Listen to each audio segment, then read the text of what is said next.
Industri, satu kata banyak manfaat.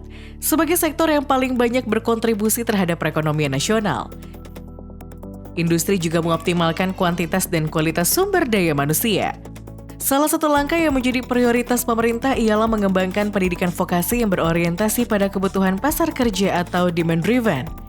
Secara kontinu dan konsisten, Kementerian Perindustrian telah menetapkan program pengembangan pendidikan vokasi industri yang tentunya juga disesuaikan dengan tantangan revolusi industri 4.0.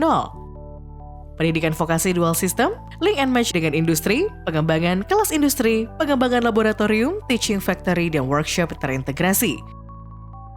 Pengembangan SDM menuju industri 4.0. Dari Banda Aceh hingga Morowali, unit pendidikan vokasi industri tersebar dan telah berhasil mencetak pelaku dan penggagas industri. Vokasi industri kompeten, kreatif, siap kerja.